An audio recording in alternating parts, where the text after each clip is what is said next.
这位菩萨，请放掌。你不放掌，我就讲不下去了啊。Good morning, everybody. Please put down your palms. Otherwise, I wouldn't be able to proceed. 这一个真人其实我们都没有离开真人啊。那我们喜欢用假货。So regarding today's topic, finding the true you, or in Chinese, it's the true person. In reality, we have never departed from this true you or this true person, but we have the tendency to want to use what is transient and not real.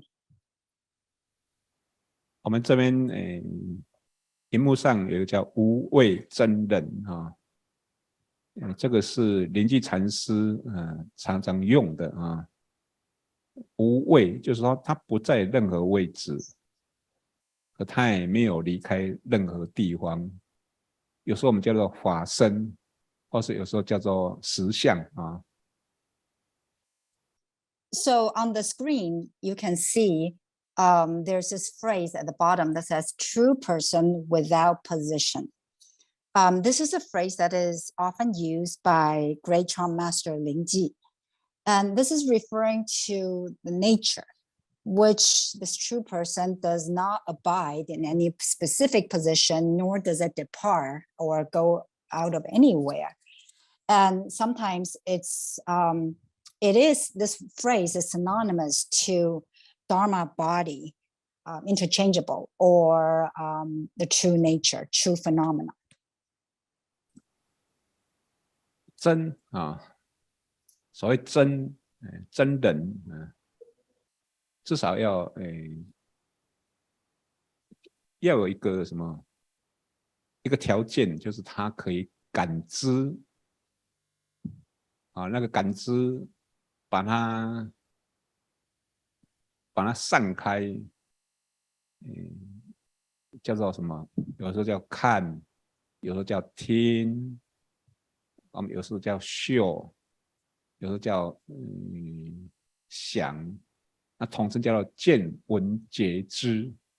至少有这种能力才叫做真。如果没有看的能力，没有听的能力，就不应该是真就从我们现在的解释比如说相片它没有跟你回应的能力，所以它不是真相片，但是我们把相片当成自己So this phrase, true person, a prerequisite, the basic requirement to qualify as a true, quote unquote, true person, is that it must have the ability or serve the function of being perceiving, aware, and having consciousness. And if we take this term and subdivide it, we can put that corresponded with different faculties, organs. It becomes seeing, hearing, smelling, thinking, and feeling, etc. Putting it all together again, we use this phrase, it has the ability to see, smell, and to cognize. It needs to be able to perform this function in order to call a true person or a true being. If not, if it lacks these functions, then it's not true. So for instance, if we're looking at a photo, we have the tendency to think of it as us, as ourselves. But a photo actually lacks these functions of thinking and cognizing, so it's not a true person. 那在我们每个当下的经验我们具有能看能听的有时候我们叫到那个能力，我们有时候叫佛性、空性那这个它叫无畏真人，有时候我们叫体我们的经验是我可以看可以听，然后另外一个是被看被听的现象，有时候我们叫用，叫体相用。So at every given point in time, based on our experience, what it is that has the ability to see, to hear, we call it Buddha nature or the nature of emptiness. It's also called the true person.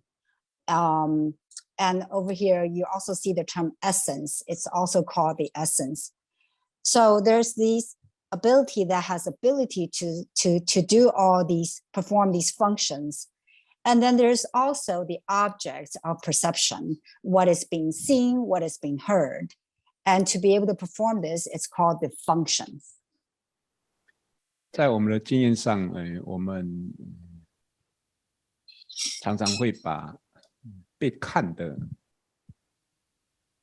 的对象啊，当成别人，或者当成自己啊。比如说，把相片当成自己，那把镜子的影像当成自己啊，这好像是很多人的，就这么认为的啊。那一个镜子的影像，它是被看的影像，那它无知无觉，那能看的心啊，有什么叫我啦？那我能看，应该是能看才是我嘛。但是我们会把被看的现象，当成我，或是把被讲话的声音啊的内容当成人，还有当成自己。Based on our experience, we often treat the object of perception, the object that is being seen or being heard, we think of those as an actual person and other people, or think of it as ourselves. So basically, we're taking the phenomenon that's being perceived as the true self. It could be a photo. We look at photos, or we look at images in the mirror, and we think of those as me, as the self. Many people think this way. Most people think this way. But in truth, the images that are reflected on the mirror, those are an object that's being seen. It has no feelings, no ability to think, and does not perceive or have cognition. So what it is that has ability to see is the true self, not the object that is being seen. But based on our current experience, we often take the phenomenon or the object that is being perceived as denoted as so-and-so or as ourselves. 我们在每个当下，你看能看的心跟所看的境啊，在每个当下是没办法分哪一个心，哪一个是境啊。那你听能听的心跟所听的声音，或者能讲的我，然后能讲的心跟所讲的话，在每个当下它是没办法分哪一个是心，哪个是现象。其实它是应该讲说不一不二。So any given point in time, what is it that can see? And the object or the phenomenon that is being seen, they are actually indivisible. It's not possible to separate the two. Take hearing as an example, or seeing or speaking an example. There's at any given point in time, any instant, there's the subject that's doing the listening or the hearing, and the object, the sounds being heard, or the subject that's doing speaking and the words that's being spoken. But between these subject and object, this duality, they cannot be separated into two. And oftentimes we use this phrase, not one nor two, to describe this relationship. 刚才我们有法师从那边走过来哈，一个是我看到我看到的心，能看的心跟所看的一个法师其实是没办法分的。然后那个法师他在走路，他能够驱动身体走路的心，跟被驱动的身体基本上是没办法分的。但是我们会觉得，就是我在走路。那对法师来讲是他在走路，那我在看，我们不会觉得我这个，他们讲叫能看所看都是空寂的心啊，能走所走都是空寂的心。One of the venerables just walked past. The mind that I used to see that this person walked past, and the venerable master that is being seen by me, you cannot really separate the two. Similarly, the person who just walked past, the venerable who just walked past, the mind that this person used to initiate the walking, to motivate the walking, versus the physical body, which is an object that's being motivated to do the walking, those are at the same also inseparable, the object and the subject of the doing. But we don't see that this relationship of being inseparable. Instead, we tend to think in the way that says, I am the one that's doing the walking, or I am the one that's doing the seeing. But the truth of the matter is the subject of seeing and the object of being seen are inseparable. And there's a phrase that's saying these, this duality, this non-dualistic relationship, the subject and the object, they are still in quiescence at all times. 那这边可以什么？我们可以看的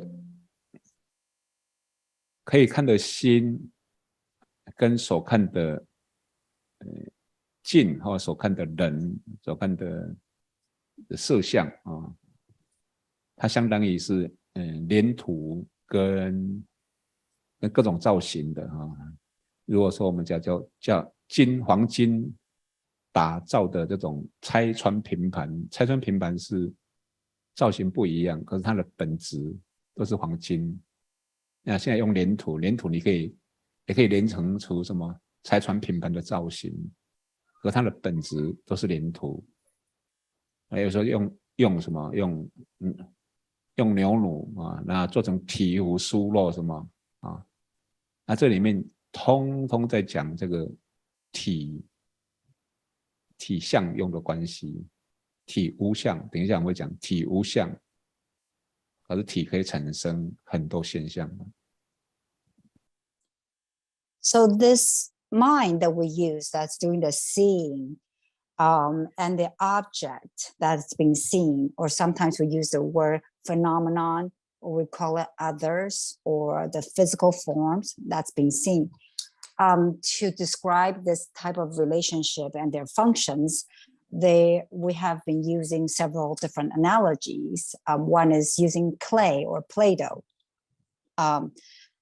Clay, and also another more classic analogy is gold, using gold. The essence is gold, but it can be shaped into different objects, hairpins or plates and cups, goblets, etc. And more recently, in a similar vein, we use the phrase, the analogy of Play-Doh. Same thing, the Play-Doh is the essence, but it can be formed into different kind of objects and figurines. All these different analogies, there's also the analogy of milk. The essence is milk, but it can be made into butter, into ghee. So these various different types of analogies are used to refer to the same thing, to trying to describe the relationship between essence, phenomenon, and function. And later on, we're going to go further to describe, to explain why the essence is devoid of any specific characteristics, yet it has ability to form various kinds of forms and phenomenon.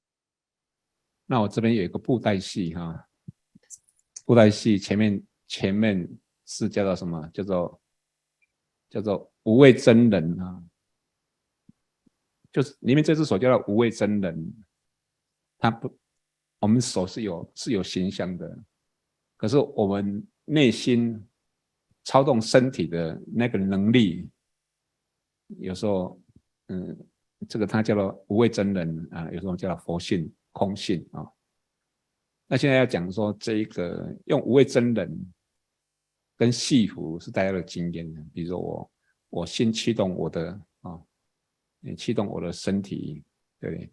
那你有一天中风，你就发觉我先是可以想要驱动身体，想要张开眼睛，可是眼睛不听话，就是这一个系服啊不听话。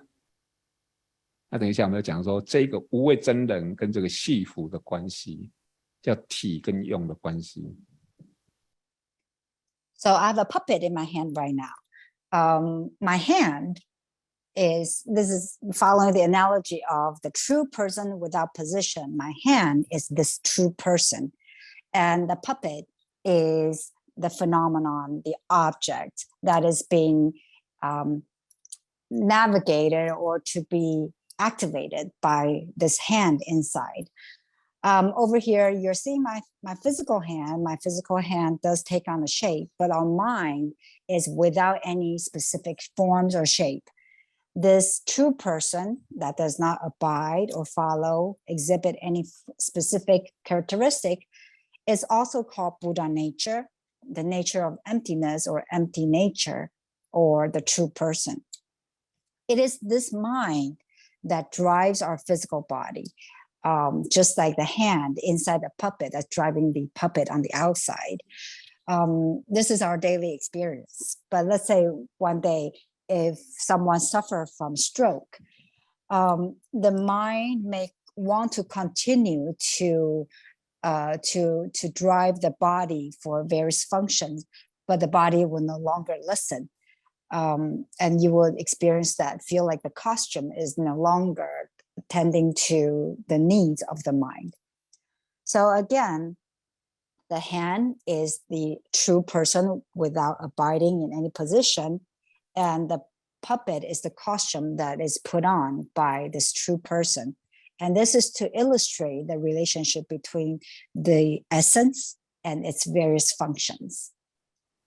那我们这个无畏真人或是这个佛性啊，用这只手来驱动我们的身体，很容易懂，就是我们的心驱动身体啊。那这一个叫无畏真人。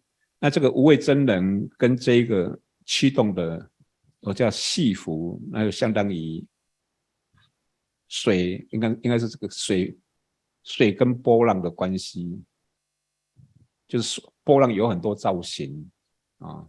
或者说水有很多造型，那这边会讲叫做银水啊。我们花果山用了很多银的名称哦，银来寺、银吉寺，还有什么？用了很多宝银寺啊，因为银本身是水，可是银可以千变万化的造型，它的本身就是水啊。甚至有时候讲说什么？说银在天上，水在地，甚至把水就是降温就变成冰，那把它再加温就变成什么热气，也看不到形状。那基本上就是讲这个什么，它虽然是同个东西，可它有千变万化的功能，叫做用。那千变万化的功能就产生相，就是体相用。So this true person without abiding in any position, synonymous to Buddha nature, it's the master that drives and activate the physical body. This concept is perhaps fairly easy for all of us to understand. So this true person and its relationship to the various costumes or robes that it puts on, another common analogy that we use is the water and the waves of the water. The essence is the water, but has the ability to form various kinds of waves. We also talk about water and cloud. The essence is water, but the cloud is the different various forms that's made out of water. Dharma Drum Mountain, the entire system, there are various monasteries, and quite a few of them have the character cloud in its names. There's the Cloud Coming Monastery, there's the Cloud Gathering Monastery, and there's the Precious Cloud Monastery, for some examples. And the reason why the word cloud is used so often is because the essence is all the same. It's water, yet water can be formed, become clouds, and it has myriads of various functions and takes on different kind of forms. Water, if the temperature drops, then it becomes ice. If the temperature raises, then it becomes vapor. So water is a very good analogy for our Buddha nature that shows the essence, and it has ability to perform many different kinds of multitudes of functions. And through performing these functions, whatever shapes the cloud becomes, is the phenomenon, the form that is made out of the essence. 那你看我们的心我们你看早上起来可以睁开眼睛看，也可以什么驱动身体上洗手间然后也可以去什么用双手去煮饭，然后打开什么就是按这个什么电锅，对不对？如果要做成我们这样一个人然后发挥我们这样的功能你就非常难我们还可以想，还可以思考。你从早上到晚上，从生到死，那这个心就是我们这个无畏真或这个海水，它什么都不是，可它可以产生无量无边的光，就是无量无边的波浪。So this mind of ours, it can move the body, so it can wake up in the morning, open the eyes. It can move the physical body to go use the restroom. It can move the hands so that it can perform the functions of cooking, to turn on the rice cooker. It has the mind, enables the physical body to perform all these various functions of a human being. If we were to make up an AI to be able to perform all these different functions of thinking, contemplating, all these movements, it will be literally impossible. So water, the essence, which is synonymous to the Buddha nature and our mind, the water itself is devoid of any specific form or characteristics. It could be anything, yet it's able to become manifest into all these different shapes of waves, perform all these various functions. 我说听到人家说我真的没有用吸吸也死了算了，你怎么没有用？我们的心无量无边的功能，就这样说我没有用，什么都不行。他们没有发觉，你什么都行，不是你什么都不行。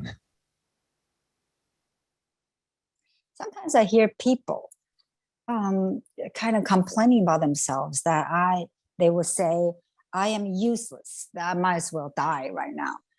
Useless? I don't understand what these people are saying. Useless. The mind has all these unlimited functions that you can tap into. So instead of calling oneself useless, your use is in multitudes. The use is and multiplies, and it's unlimited. 那我最近听到一个叫妈宝这最新的名称妈宝就是他当兵，然后受到委屈，20多岁了，打电话就哭，男生哭给妈妈那妈妈一边安慰他，就是请问他是不是只有哭的功能？妈宝他只使用，他有太多的功能，可是他使用哭的功能啊。Recently, I came across this newish phrase. It's called in Chinese, it's mom's treasure. In English, it's mommy's boy. So I read in the news, there's this guy, 20-something. He had to serve military duties. And in the military, I guess things didn't go so well for him. So he called his mom, this 20-something guy, called his mom and cried. And his mom then tried to comfort him over the phone. So for a guy like this, is that the only function that he can serve as the mommy's boy, that he could only choose the function of crying? That's not the case. He could, in fact, choose many other different functions instead. 那我们以前，我们在当兵，然后什么，或者以前在学校，你被什么，被老师打，回去你再讲了，你妈妈又打你啊。现在不是，现在你没有，你可能家长直接去找老师算账，对不对？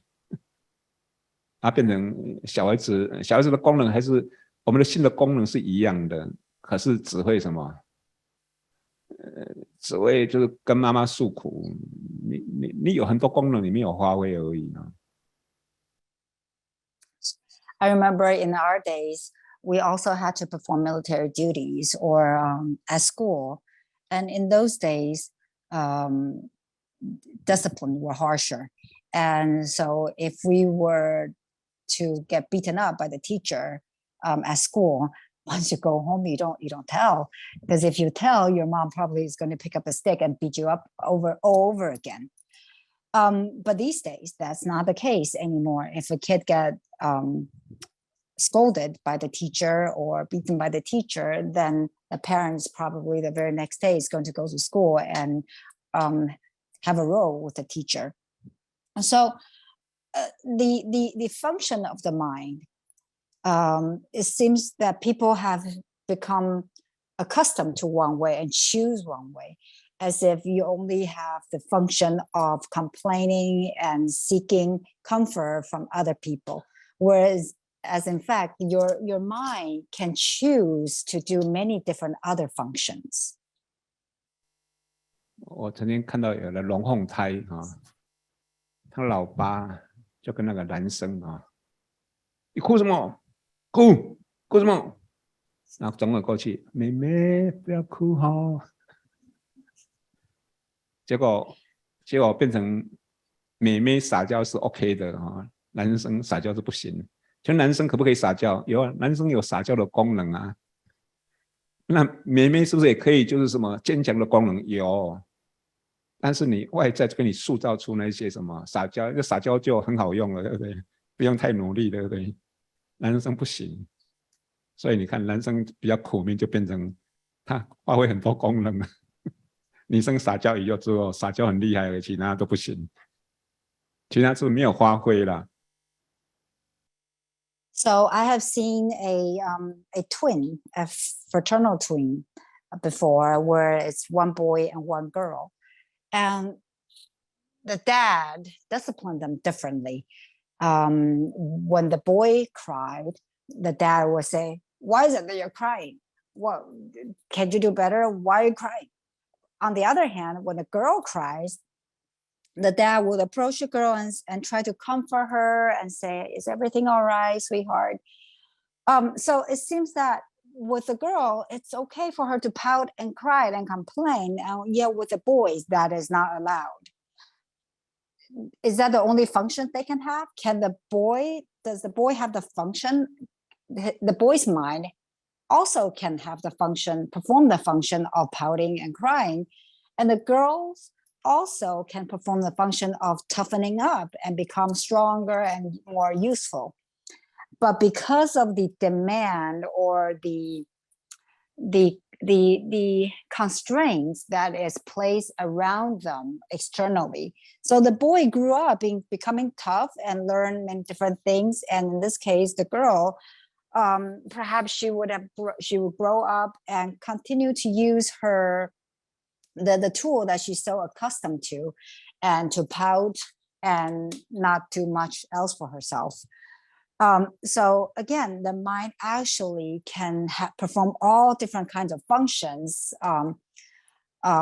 without being restricted by the external context. 这边要再介绍一个观念就是我们的心有无限的功能。接下来我的心就是无畏真人或者我的佛性跟你的佛性，我们佛性，我们彼此的佛性没有办法分我的佛性，你的佛性，它没办法分，它就像虚空，因为我们的心两个特质它能知，可是它是空无相的，像虚空虚空跟虚空是没办法分的Now I would like to introduce another concept, that our mind, it has unlimited functions. This mind, which is the true person without abiding in any fixed position, this Buddha nature, yet it has the characteristic of being indivisible. So your true person or your Buddha nature and my Buddha nature, we cannot really draw a line to say this is yours and this is mine. It's just like open space. The open space, you can't really draw a line and draw a boundary to separate the space above whichever countries. So our Buddha nature has two distinct characteristics. One is it has ability to know and to cognize. And the second characteristic is that the mind is like open space, devoid of any specific forms. 所以我们有一句话叫心佛众生三无差别，可能很多人听了一辈子也不知道在讲什么，其实就是心本身无相，佛的心也是无相，众生的心也是无相，它完全一样，没办法分谁的心。And that is why there's a phrase that we commonly hear: the mind, the Buddha, and the sentient beings. There's no difference at all between these three. Many people may have encountered this phrase often, but not truly understand its meaning. It's trying to tell us that the mind is devoid of forms. It's formless. So the mind of the Buddha, the mind of sentient beings, the minds of yours and mine, there's no distinction because they are formless. 那在我们现在我们就我们的现前的经验我现在可以感知我们现在我们这东初禅寺现在人就椅子比人还多这椅子有我看看2、4、6。1、2、3、4、5、6、7，大概有50张椅子因为50张椅子，还有现在人大概2、4、6、8、10、12就现场有12个人像就是还有包括我用眼睛看，我可以看到就是椅子、人像12个人像，还有这个地板就是墙壁那应该就是每个人都可以看到，就是这边是12个人像，那50张椅子，那墙壁，大家都可以感知，对不对？你看到我们的心，对，那可是你们是用心把身体投过来，对不对？因为这边只有椅子而已对不对？但大家用心，用佛性把你们这个，就是我们叫什么？就拖着死尸从你家把它拖过来，你们可能没有想过这个死尸是可以动的，可以转头的你看到我们每个当下，你的心我可以感知，它也可以感知，那差别心是一样的，但是差别不同的用就产生众生用跟佛用，那就就是操作不当就变成有差别。So we use our mind. The function of the mind is that it can perceive and to know, to cognize. For instance, my mind, I can use my mind to see. So right now in front of me in the audience, I'm currently sitting at the Chan Meditation Center right now in New York. And in front of me, there are actually more chairs than human bodies. There are about, let me count, about 50 chairs. And there are 12 people here, or we can say 12 human forms here. So I can see that there are chairs, 12 human bodies, the floor, the wall. And of the 12 people here, you can also see the same thing, the chairs and the wall and the human beings and etc. So everybody's mind has the ability to perceive, to see. And for those of you who are sitting in front of me right now, earlier today, you used your mind to drag your body here to CMC. And that is why there's a common saying in Chan about dragging the dead corpse. This morning, you drag your corpse, your body to this place. Yet this corpse, because of your mind, has ability to move and to turn your head. So this mind of ours can perceive and to know and to move the body. It serves many different kinds of functions. The Buddha's mind and the mind of sentient beings both have all these various kind of functions. Yet the Buddha versus sentient beings activate the mind differently. And that is why the Buddha's mind can perform all these myriads of functions without boundaries. It's unlimited. Yet us sentient beings, we are so accustomed to specific ways. So our mind can only perform a limited amount of functions because of the limitations that we set for ourselves. 那我在解释这个现象啊，曾经我用过那个帕拉克，那现在是用快闪啊。帕拉克就是什么？大家带着一道菜啊，在某某人，对不对哈？某某人家，那你带了什么麻婆豆腐啊，他什么sushi，那就把它放着。那道菜是你带的，可是变成大家享用啊。这最早的我还用这个就帕拉格来形容，现在用快闪啊。快闪就是什么？就有一个人先带了一个乐器啊，然后出现在某个地方，然后陆陆续续就有人带了什么吉他啦什么 violin 啦还是钟啊鼓啊不同的乐器，然后大家就带着乐器，然后演奏出等于是一首曲子，那甚至还跳不只有声音还跳那这家做出来的声音还有弹出来的这个就是表情载歌载舞这些现象，其实对大家来讲都是共享的，可是是不同的。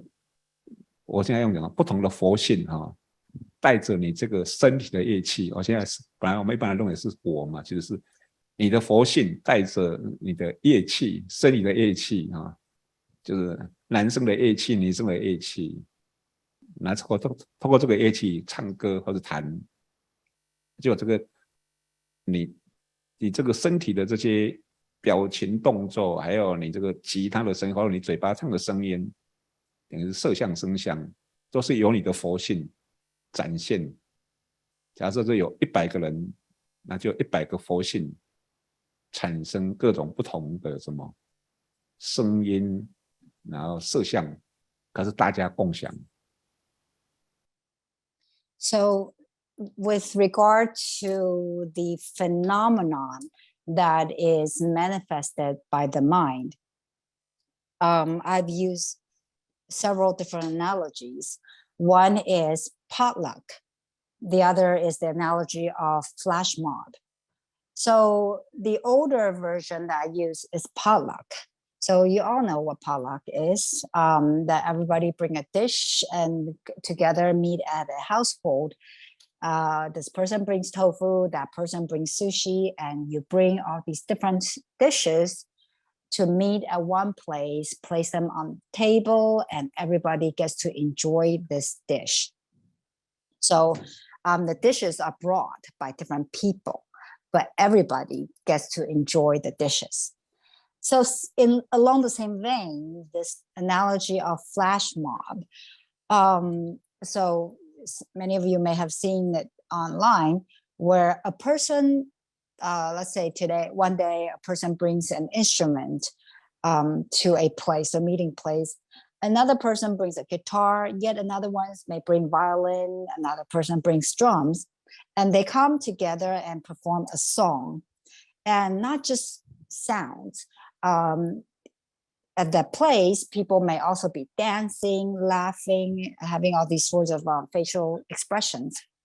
So these sounds and facial expressions and the physical movement, the dances, are phenomenon created by individuals, but they are all shared by everybody. So put it in terms of Buddha nature, different Buddha natures manifested these different phenomenon, or you can say different Buddha nature brings the instrument of a physical body. It could be a male body, a female body. So you bring the body. In this case, you can consider the physical bodies as the instrument that is being brought by the Buddha nature. So these bodies come together and sing, perform, or talk. And these are all manifestations of the Buddha nature. So 100 Buddha natures come together, bring their own instruments, making all these phenomena. But the phenomenon that is jointly created by various Buddha natures is shared by everybody. 应该每个时间你都可以想到哈，这边假设有100个人，实际上就是100个零。因为空性就是零，或者就是100个虚空加起来，实际上就是一个虚空，没办法分界线啊。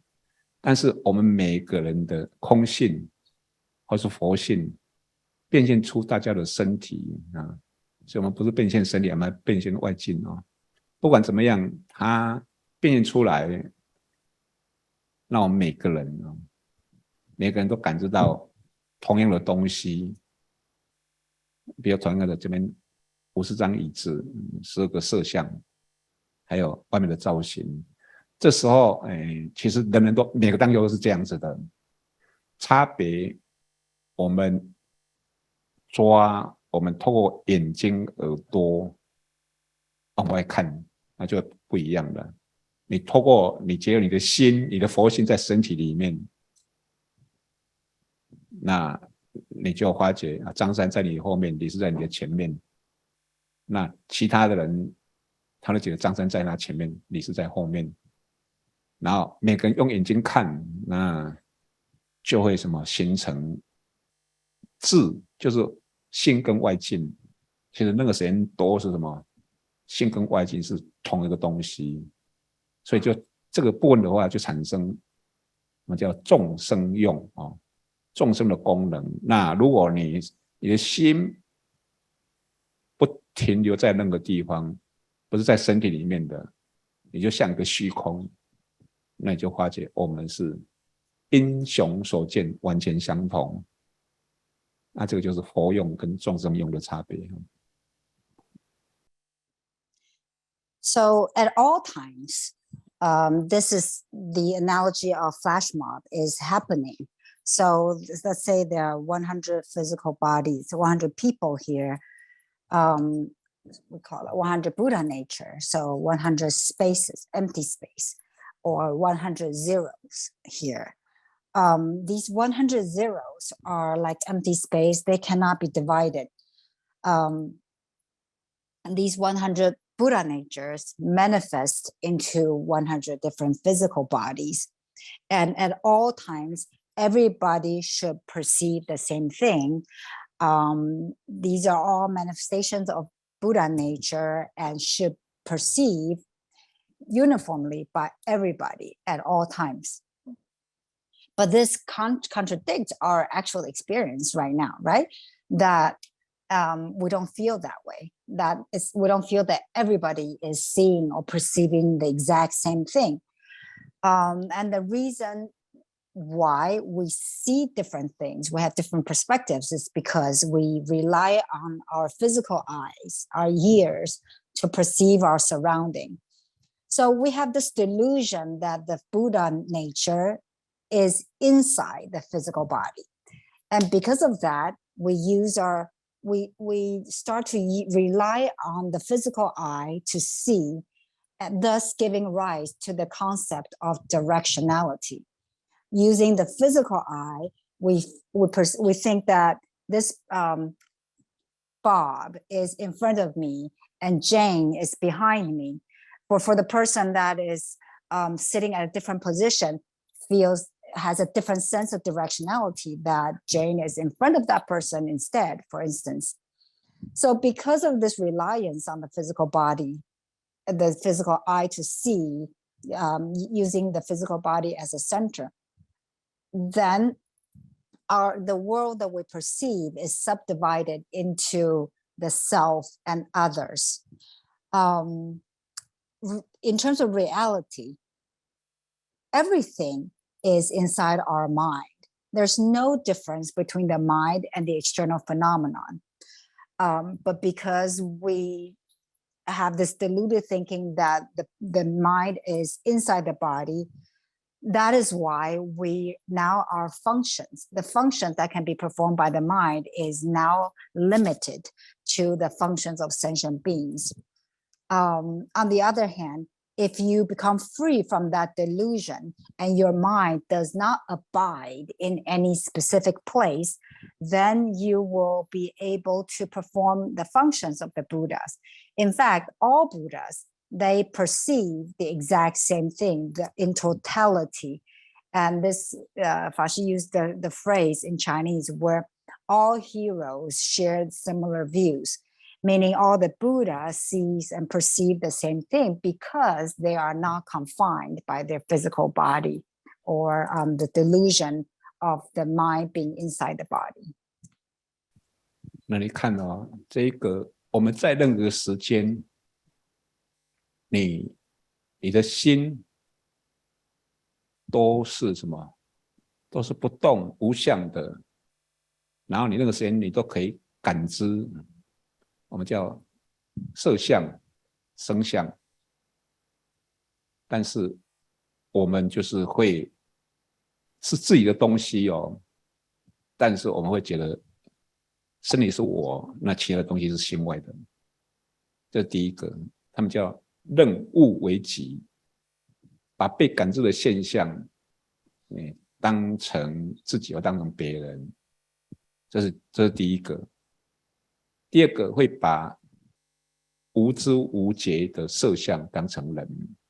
你们现在看到我，这是色相，我这个色相没有能力动的，是我的什么？里面这个无畏真人，我里面这个无畏真人让我身体动的，但是我们是把色相当成人，所以在每个当下啊，凡夫，你那个时间里面，你都是你的心呈现众相，那些相跟你的心不一不二，但是我们是会用这个心，用这个无畏真人去抓取，有个色相是我，有个色相是别人。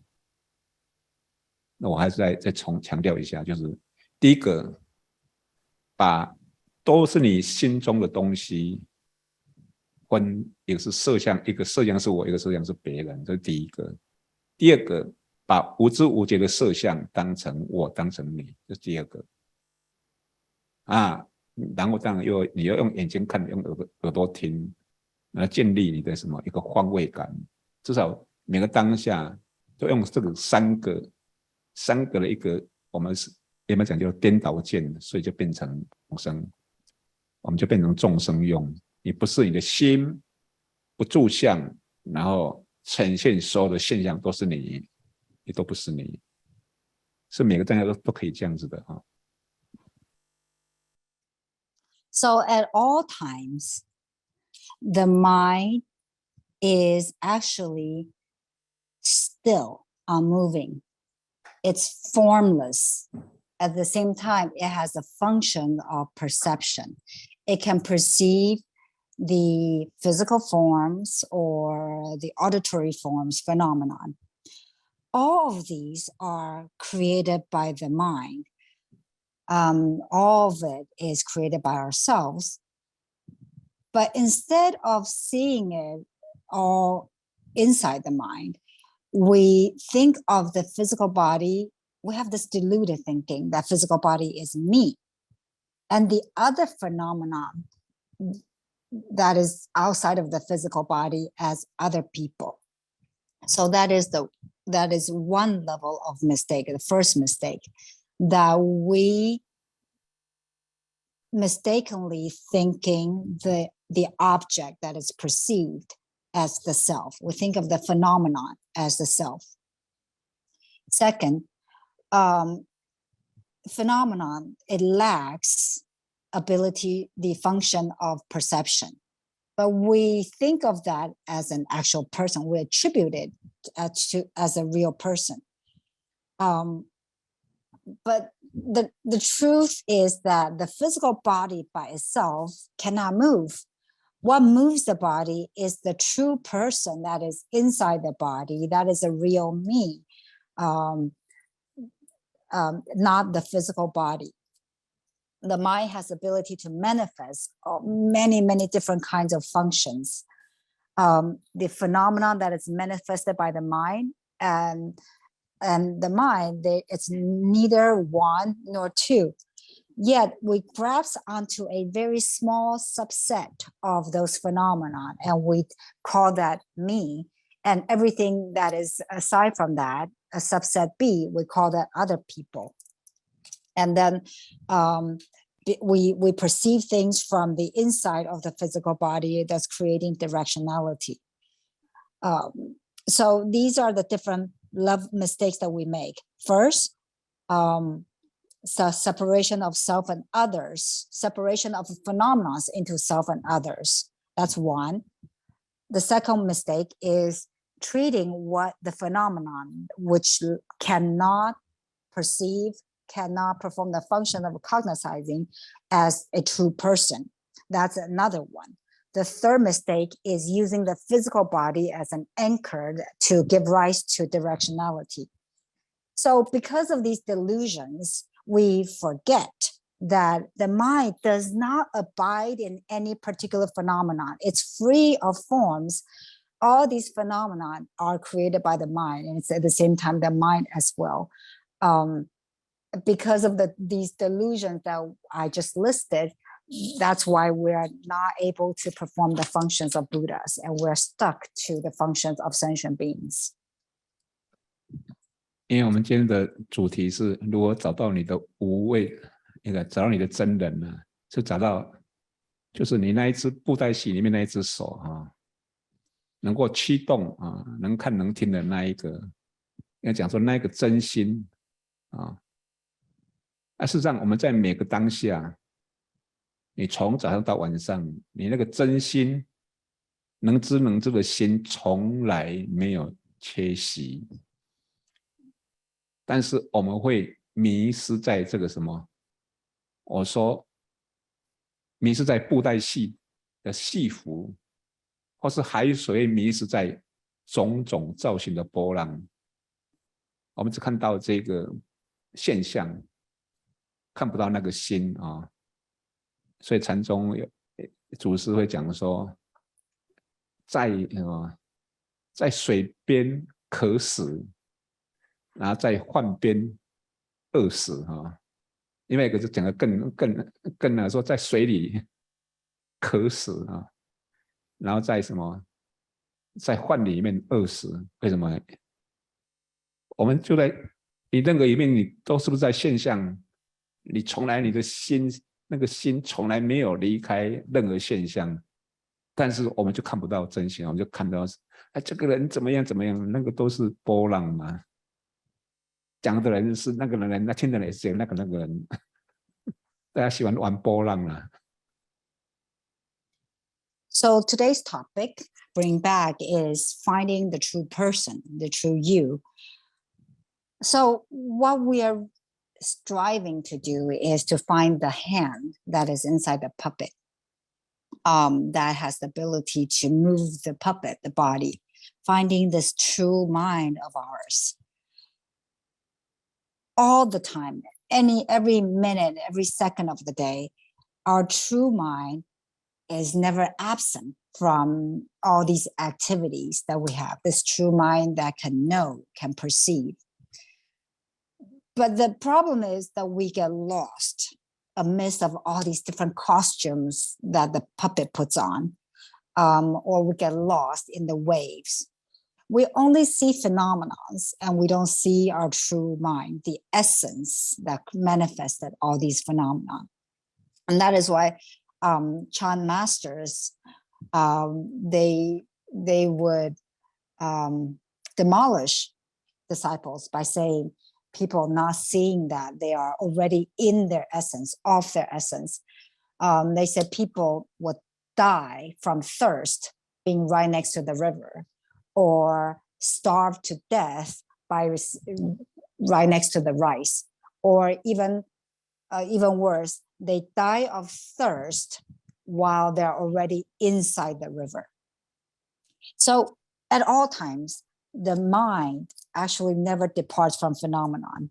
Yeah, we only see the phenomenon, so we get stuck with all these, I don't know, the mundane matters, the gossips that we talk about this person, that person, as if that physical body is that true person, or that voice that's being, the words that's been talked about to describe a person, as if that represents a real person. So in other words, we're so busy playing with the waves and not forgetting to see that the essence of the waves is the water. 那我们禅堂，我们华国山的禅堂或是大陆的禅堂，他们都称为叫做显佛场那就是在烦恼中把佛或是佛性找出来。所以我们会讲说，那譬如说，或者是谁讲话的是谁，很无奈的是谁通常我们会被无奈的现象迷失比如说我们在长话头穿着觉得哎呀好无聊，就觉得不知道怎么参了，那我们就让他就把无聊的现象当成他嘛。那么说那无聊的是谁？通话家又可以用方法了那可能你一下子又讲说，哎呀，我大概不是参禅的材料，不想参了。那我们就会告诉他，那不想参的是谁？其实你每个当下都有什么不为真人嘛，但是我们迷失在这些什么语言的内容，或是迷失在这些画面的现象。So in China or in Taiwan, in Chan Hall, there's another phrase that we use to describe Chan Hall. We call it the place or the arena where Buddhas are chosen or found. So basically, it's trying to point out that in Chan Hall, we're trying to find our Buddha nature. We're trying to find Buddha nature amidst of all our vexations.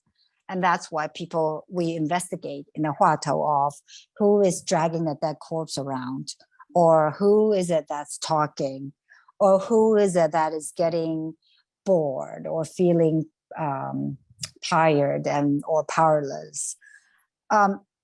So because we get lost amidst of all different kinds of phenomena, so we are trying to use the phenomenon as a gateway to help us find the essence. And so when you're sitting in meditation and you try to use one huatou, you get bored. In this case, the delusion is the boredom is you. That is a deluded thinking. So instead, we use the phenomenon of boredom, and you can turn the question around and ask, who is it that is feeling bored? Or similarly, some people may sit in meditation and find the method difficult to use. So they may feel deflated, saying that I am not the kind of material suited to investigate in Chan.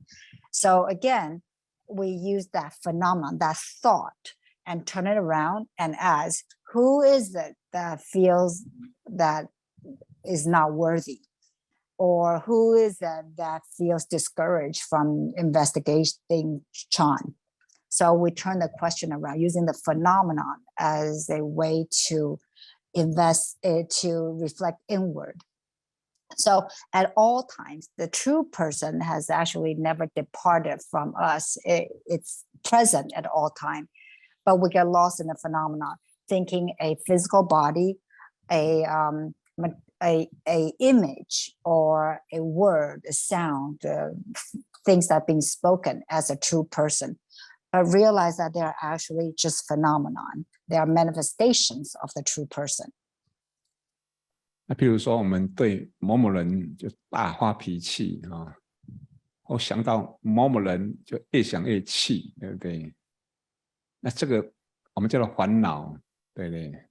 那么一般人，一般学佛的哈，可能讲说啊，你要包容他啊。甚至我会讲说，你要看他的优点啊，那大部分都是什么？都让自己的心平静，可是没有想到说，我大发脾气，那个无畏真人啊，他不会发脾气的，他可以产生发脾气的现象，也可以什么产生，就是说从记忆库调出那个人的形象，可他什么都不是。但是我们一般人这个不懂，所以学佛以后就是让心平静，等于转个心态啦。可是找无畏真人的时候是要直接在找那一个花，就是产生现象那个源头。For example, we may get mad at someone. Or whenever we think of so and so, we get agitated all over again. As a Buddhist, we commonly call these vexations. And as Buddhists, one common way of treating or countering these vexations is that we'll tell people, oh, you should try to think of that person's strong suits. Maybe the person is not so bad. You should try to be empathetic or try to understand that person, be kind, etc. All these are patches on the wound. They are mere patches to try to calm the mind. But in Chan, we try to find the mind that is generating all these phenomena. The phenomenon is getting mad at a person. That is a phenomenon generated by the true person. But the true person that generates this phenomenon of anger cannot get mad. The true mind doesn't get mad. It can create the phenomenon of anger. It can create the phenomenon of recalling the image of that person. But the true mind itself is not any of these phenomena. So yes, one way to deal with vexation is try to calm the mind. But in Chan, we are trying to find the source, the origin, the source that has the ability to create all these different phenomena, yet it's not any of these phenomena. 所以在任何时间啊，应该是任何时间、任何地点、任何空间啊，我们无畏真人，就是我们的佛性和我们的空性，一直处在就是无相不动的状态，那它也没有离开任何现象，但是我们已经习惯抓现象，抓比如说感受的现象、画面的现象为人为我，明明就是一个不舒服的感受的现象浮出来，但我们认为是我生气，我们不会认为就是我的佛性浮出一个生气的现象。So at all times, all places, and in all space, this true person that we're discussing today, Buddha nature, nature of emptiness, it is devoid of any specific form. It is still not moving. Yet at the same time, it does not separate or depart from all these phenomena that is created. According to our habit, we have this tendency to grasp onto the phenomenon. May it be the feelings that arises or image that arises from our mind. We forget their phenomenon. We think of it, we treat it as the real person or as the real self. So whenever you feel unhappy or uncomfortable, we very, very seldom that we truly understand that it's only a phenomenon arises. It's a phenomenon of discomfort. It's not me. It's not the true self. Usually, because of our delusion, we think, oh, I am feeling uncomfortable or I am angry. But the reality is, it is my Buddha nature has manifested a phenomenon of discomfort, of anger. The discomfort and anger is not me per se. 所以把无畏真人找出来，应该就是说你在种种喜悦的现象喜悦的一个场合，或者不满的场合，就不满的现象当中，任何一个现象当中，那就看看，我那个无畏真人在哪里啊？有时候我们叫它参话头那把它参出来那因为讲了那么多，可能慢慢的我是变成催眠期所以现在很开放，让你们问问题So the bottom line is, we are looking for the true person that does not abide in any positions. So in any circumstances or any situations, whenever you feel happy or you are dissatisfied, try to remind yourself those are phenomena. And our goal, what we're trying to investigate, what is it that we're trying to find, is we're trying to find the true person. We can use it as a huatou for investigation. We're trying to find the true person that generates all these various phenomena of feelings. So we have, I've been talking about these concepts, and I think the more I go on, if I go on further, it's probably going to become a lullaby to many of you. So instead, let's open up for Q&A. 有没有人要问问题？这边有麦克风，好像没有，是吧？ Is there anyone in the audience at CMC would like to ask a question? There's a mic here that you can come up and ask. 你要拿那个他们这边有没有？没有，网络已经等不及了好 There isn't anyone, then there are online. There seems to be a lot of questions. People can wait. 好，我们现场的优先Mark 你等一下So Mark, please wait a little bit. Let's allow people in the audience right now, physically, to ask first. 法师阿弥陀佛。刚才你前面有讲一个，我们用不同的佛性来显现，大家带着不同嘛。那是不是这边的话，用各自的佛性会比较精确一点？因为佛体同，不能讲是不同的佛性啊。好。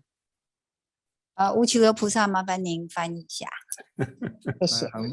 困难了，你可不可以翻译一下？来，你。您刚才说不同的佛性，然后你说另外更恰当的是什么？各自的佛性。各自的佛性。各自，So Fasir, earlier you mentioned that you use different Buddha natures to manifest all these different phenomena. I'm wondering if the word different Buddha natures is most accurate. Perhaps we should use the form of each individual's Buddha nature. Perhaps that would be a more accurate depiction of what you are trying to describe to us. 这边我觉得，你讲的也是对的了哈，因为各自的活性呢，各自的活性，如果是相同，那就不用讲各自嘛，对不对？所以，如果要分各自，那好像就是有我有你的嘛啊，所以讲说各自的活性又可以分各自的活性，又是相同。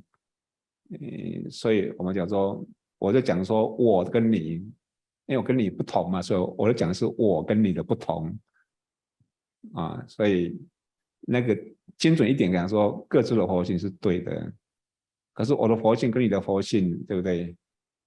算不算？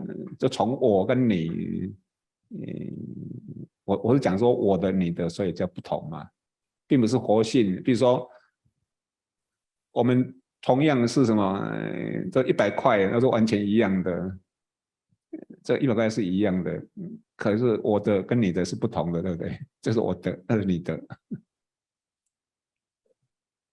这一点我是一直没有问出答案呢，因为你从先让我翻译一下，拜托，谢谢。So Fashi's answer is perhaps what you're saying makes sense as well. But to use individuals' Buddha nature, it kind of conflates with this sameness of Buddha nature. My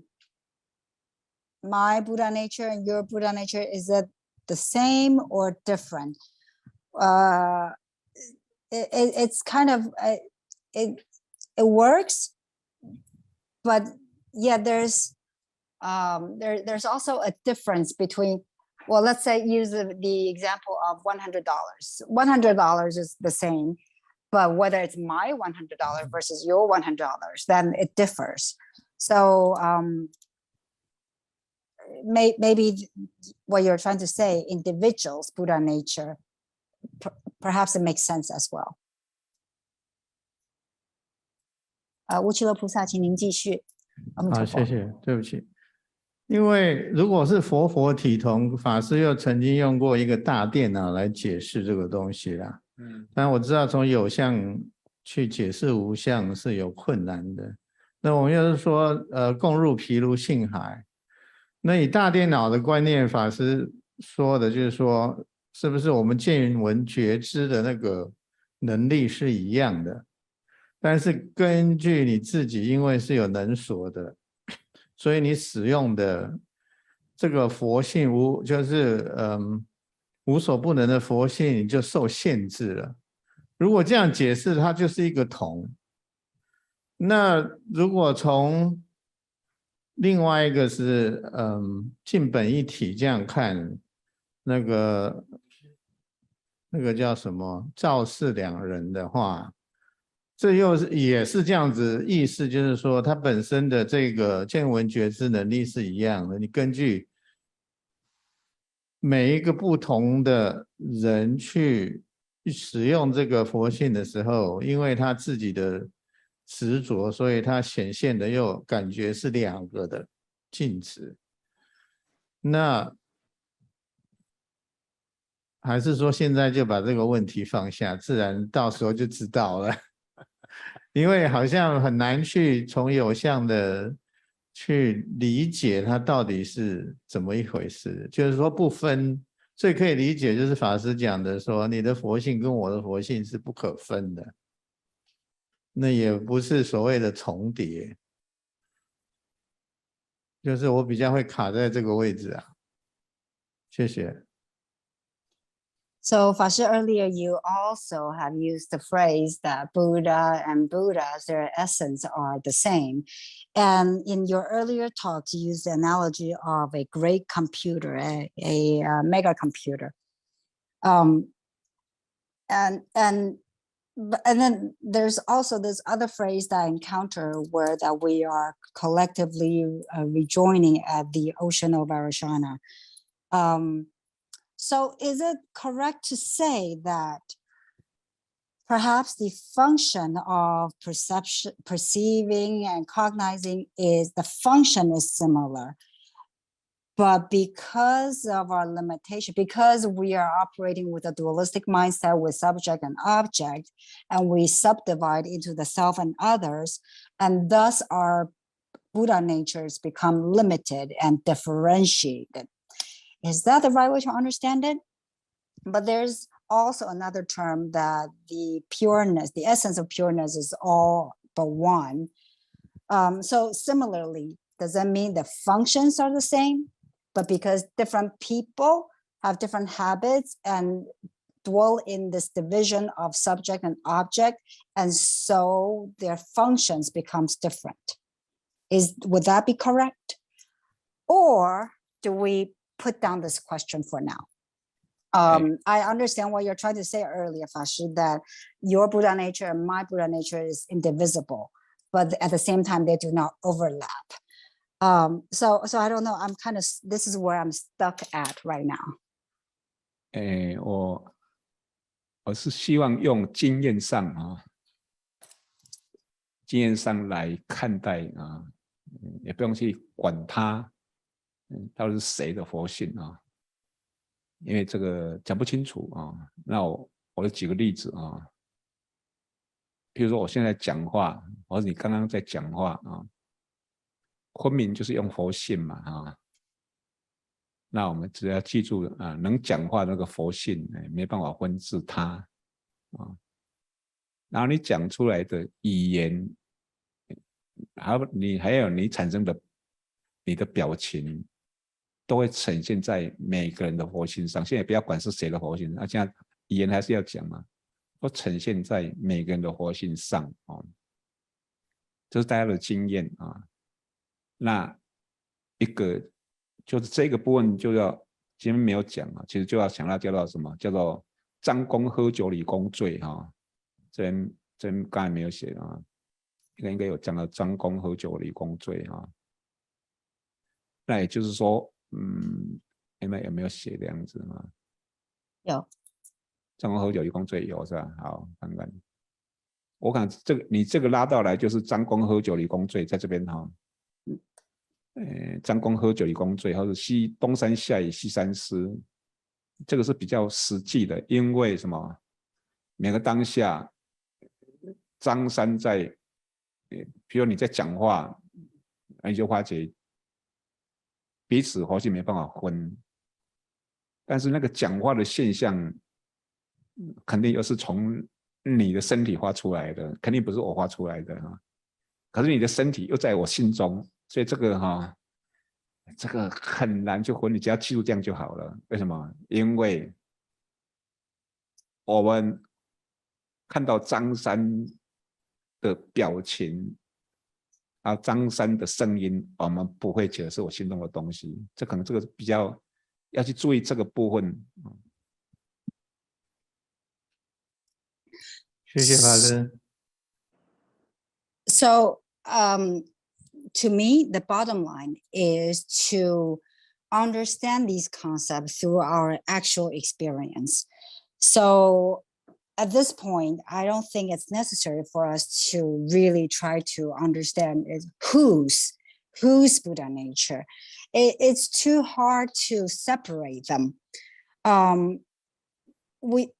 But we do know, based on our current experience, that I am using my Buddha nature to do the talking. So are you. You are using your Buddha nature to do the talking.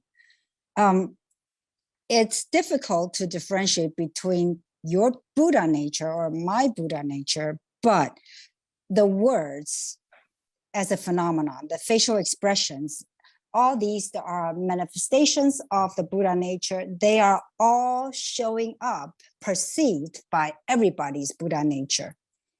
To talk about whose we would have to relate this to another common case, common saying that's on the slide here, incomplete though.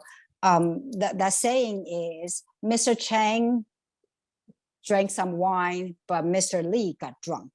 Or similarly, it's raining on the east side of the mountain, but the west mountain got wet. These kind of expression is trying to explain that the phenomena that are created by the Buddha nature, even though the Buddha nature is hard to tease apart, all these phenomena are perceived by everybody simultaneously. We cannot say that because the phenomena, for example, the speaking, the questioning comes from your physical body, uttered by your Buddha nature, but it's coming from your physical body. Yet your physical body is perceived by my mind, so it's also in my mind. So it's kind of layer by layer. It's very intricate and it's hard to really draw the line. But the bottom line is, at our present point of understanding, when we see Mr. Chang's face or see the so-and-so's face, it's a phenomenon that is perceived by everybody's Buddha nature. 可能从实践或者实用角度当你听到张三讲话，张三的表情，你都能够想到这是我心中的东西，就已经够你尽未来际要去练习了。那你又觉得说张三使用的佛性跟我的佛性没办法分界线，你记住这两样东西，你就发觉这个是你要随时练习的。就像你们现在我是用佛性产生讲话的声音，讲话的现象，那你会不会想到这个声音现象是在你心中？因为我们有一个我说那个彦本法师啊，当他身体不见以后，他发觉这个别人的声音是从他心中呼出来的。那假设你是觉得不是从别人的声音不是从你心中呼出来，那表示说你的心是什么？是在你身体这个方向看的就表示这个是楞严经的妄心。So I think it's a lot more useful to us to understand all these from the practical, at the level where we can actually practice. So the first one, when you hear other people talking, if you can even remind yourself that these are phenomena that arises from my mind, that understanding is already something that you can continue to practice into unlimited future. That is already a big concept to try to understand and practice. Second, to remember that the Buddha natures are not divisible. It's hard to draw boundaries.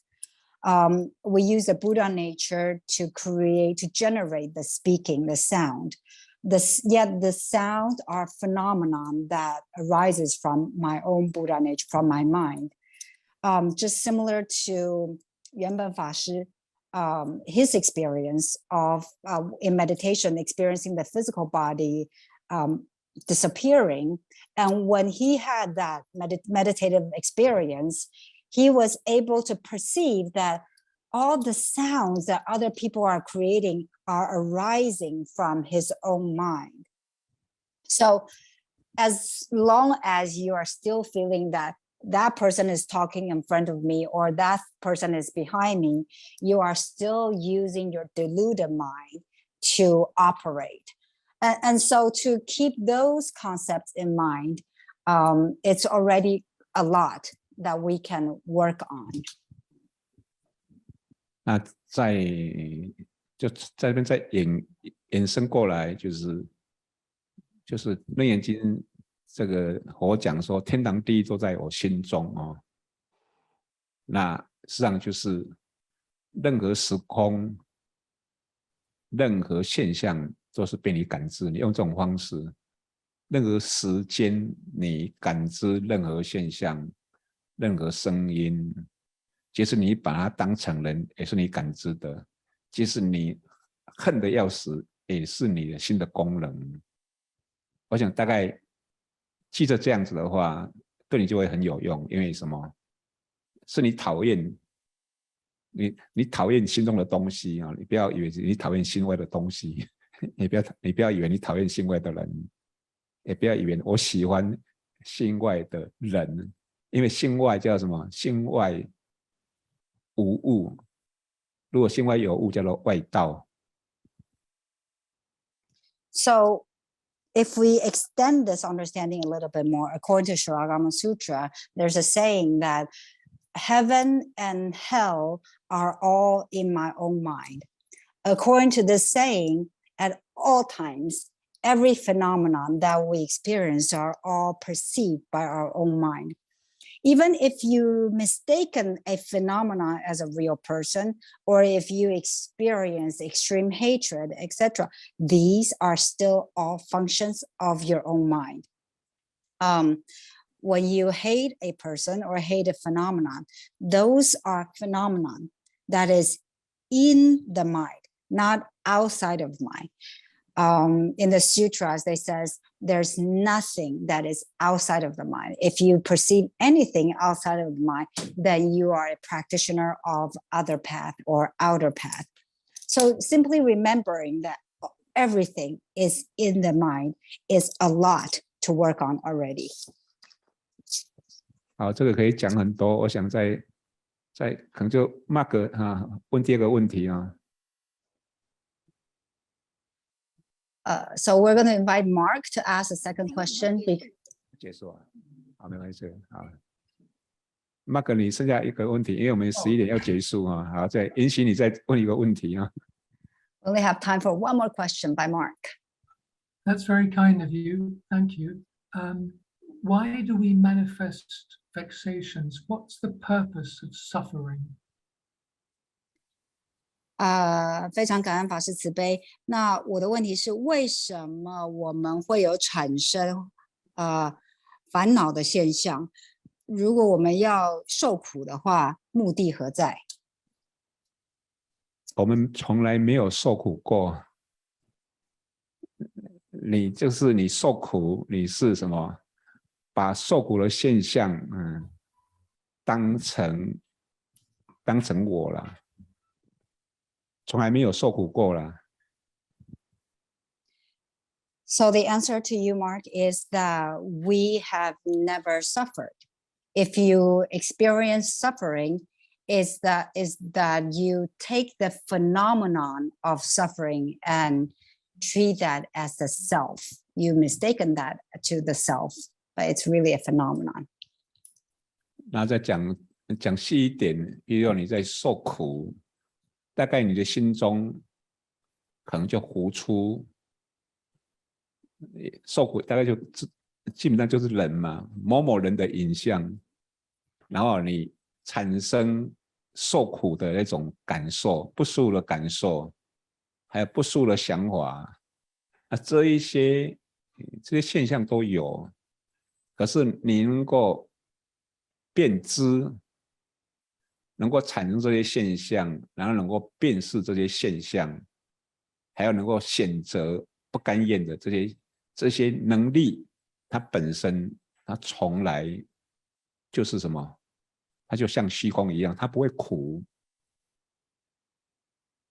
苦是你认为那里面有我，就是即使有我，你那一个能辨知、能产生，然后能什么？变质产生能选择那个能力，从来都像虚空一样，怎么会苦？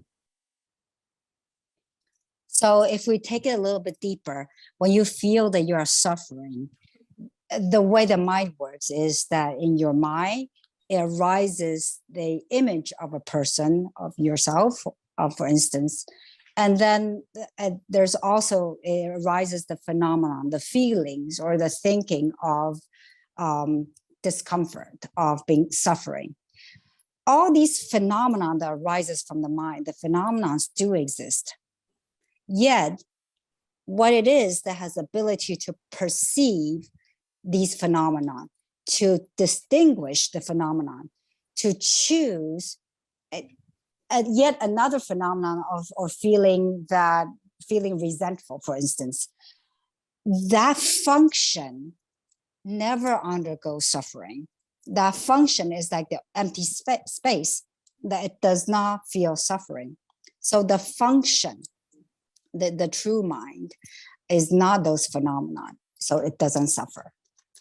另外可以就是说，等于是，比如说你演了一出戏，你穿了一个，等于是你在这个剧情当中，你穿着就你什么表演啊，表演受苦的一个人。你也知道是表演嘛？这个受苦的剧情，还穿着受苦的衣服，那你表演受苦的角色通有。那下台，你知道这个就是表演吗？同样的，你做梦也是一样啊。梦到你被人家折磨，梦还是有吗？只是在做梦的时候不晓得而已啊。Or another analogy we can use is that you are acting. So your true person is acting, putting on this costume or putting on a performance of someone that's undergoes suffering. You put on the costume, the feelings of suffering. When you're on stage acting, it does exist. But when you come down stage, you take off that robe and the actor is still there and there's no suffering. Similarly, it's like when you're dreaming, in the dreams, everything exists. But when you wake up from the dream, there's no suffering. 好，大概这样可以吗？ Mark, does that answer your question? Thank you, Fashu. Thank you very much indeed. That's very helpful.